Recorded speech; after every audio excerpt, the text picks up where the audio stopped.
Expliquons maintenant quelques exemples de phénomènes à travers le modèle de phénomène. Je commence par un premier exemple qui est la gestion de l'afflux, c'est-à-dire la gestion de la queue dans une station de service. Restons sur l'exemple de station de service pour lequel j'ai expliqué le système de référence. Alors, pour ce qui est commençons par les événements déclencheurs. Alors, l'événement déclencheur pour gérer la queue, c'est la mise en place d'une file d'attente.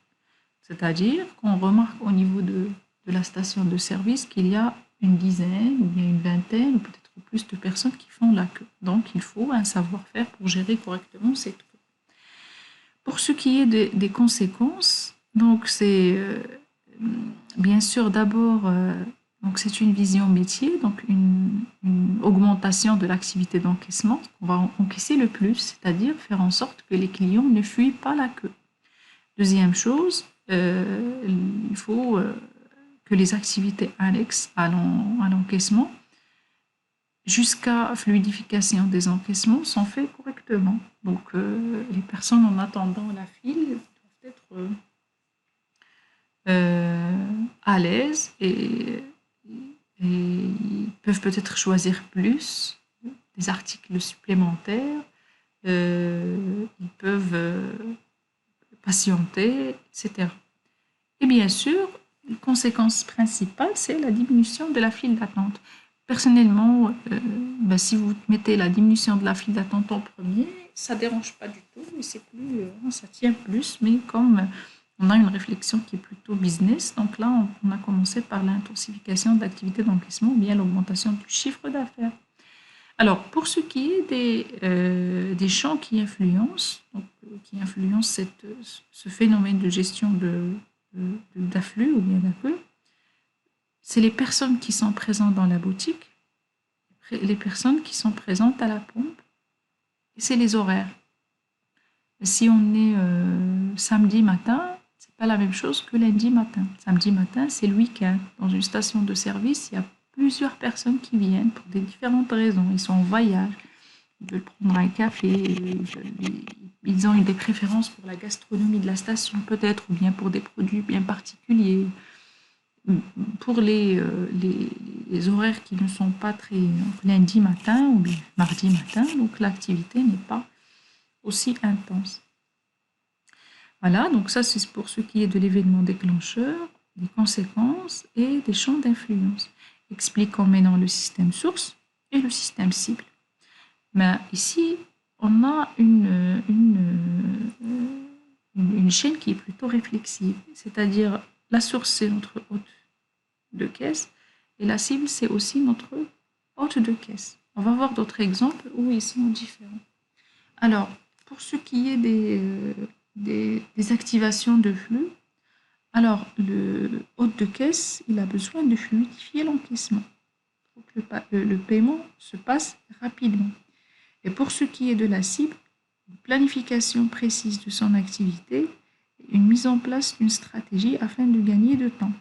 C'est les choses qui sont les plus importantes pour un hôte de caisse. Sinon, il va être un peu maladroit ou bien il va trop tarder et ça a un impact direct sur l'activité de la station. Alors, pour ce qui est du flux entre ces deux systèmes, à savoir le système source et le système cible dans cette perspective, c'est des informations qui sont plutôt cognitives et prévisionnelles. Alors, des informations concernant la présence de clients dans la boutique, c'est-à-dire il doit être à tout moment conscient de ce qui se passe autour de lui. Il y a une personne qui est rentrée, il y a une personne qui fait la queue le bien qui attend un conseil depuis tout à l'heure. Ou bien, donc là, il faut faire très attention. Un flux qui est cognitif, c'est l'évaluation du temps nécessaire pour l'encaissement. Une personne qui a pris 3 ou bien 4 articles, et donc là, il faut pas que ça déborde, il ne faut pas que ça prenne l'éternité pour lui rendre sa monnaie et lui donner ses articles. Et prévisionnel, c'est une anticipation de l'activité. Par exemple, on donne du jus, hein, on donne du jus d'orange qui est pressé. Et donc, il ne faut pas que si le jus d'orange est terminé, donc on n'a plus de stock de jus d'orange, il faut que ce monsieur-là, il faut préalablement qu'il demande le remplissage de l'urne où se trouve, ou bien de son stock de jus d'orange pour servir les gens rapidement. J'ai donné l'exemple de jus d'orange, vous pouvez donner l'exemple de n'importe quel article parmi les articles qui sont vendus, voire même le réservoir de gasoil, puisqu'on est dans une une station de service. Voilà, donc ça c'est pour cet exemple-là. Donc,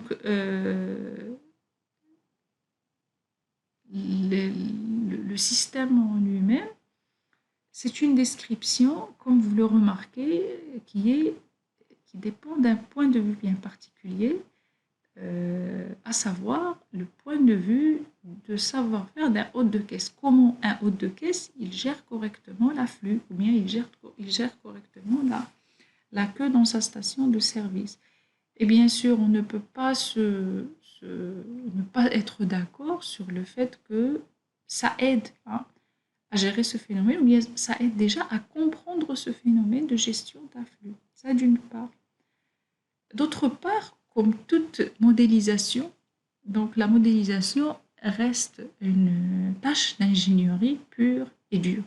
Donc, vous pouvez de votre côté enrichir ce modèle de gestion d'afflux selon votre votre expérience, votre vécu, votre analyse de la chose. Donc là, ça peut vous paraître un petit peu superficiel, comme ça peut paraître pour d'autres un peu plus détaillé. Donc la description d'un phénomène, croyez-moi, c'est une tâche d'ingénierie très très très délicate, dans le sens où ça permet de l'expliquer et d'en tirer profit. Hein. Comment comprendre des profits qu'on peut tirer de ce modèle de phénomène, c'est en lisant les conséquences. Mais si on arrive en analysant le flux de réaliser ces conséquences, alors là, le profit et le gain, il est assuré. Expliquons un deuxième exemple qui est un peu plus émotionnel ou plus non informationnel, à savoir la satisfaction des clients, toujours dans la station de service. On peut parler de satisfaction des clients. Alors, pour ce qui est de la satisfaction de client, l'événement déclencheur, c'est le contact avec un client pour qu'on puisse voir est-ce qu'il est satisfait ou pas. Ou bien, pour satisfaire un client, il faut déjà avoir un contact avec lui. Et conséquence, il faut la satisfaction du client, donc ses besoins ils sont répondus et l'achat éventuel est effectué. Et aussi, parmi les conséquences, cette fois-ci, je peux mettre insatisfaction, qui est une conséquence négative, et que c'est bien de l'analyser et de la prévoir pour l'éviter. Cette fois-ci, pour le système source et le système cible, encore une fois, on a toujours le client. C'est le client qu'on essaie de satisfaire, c'est le client qui va être satisfait, et comment on fait? Alors, les besoins de clients, ça peut être des informations, ça peut être des services, vous pouvez dire aussi ça peut être des produits. Et puis, pour le flux, des informations au cas d'information, le service en question, au cas où on veut, le client il demande un service ou un produit, donc là on peut parler d'un flux qui est plutôt physique, lui donner les produits qu'il veut. S'il cherche, je ne sais pas moi, telle marque de chocolat, donc pour être satisfait, il doit la trouver éventuellement. C'est un flux qui est physique. Il y a aussi un flux qui est émotionnel, c'est la dimension affective mise en jeu, avec un sourire, avec une manière, avec un compliment, peut-être une remarque sur son état ou bien sur son aspect vestimentaire. Il y a pas mal de choses qui permettent de satisfaire le client. Il y a aussi de l'information. S'il demande des informations, je ne sais pas moi, qui concernent la station, mais ça peut être même au-delà de la station, il faut être capable de le répondre.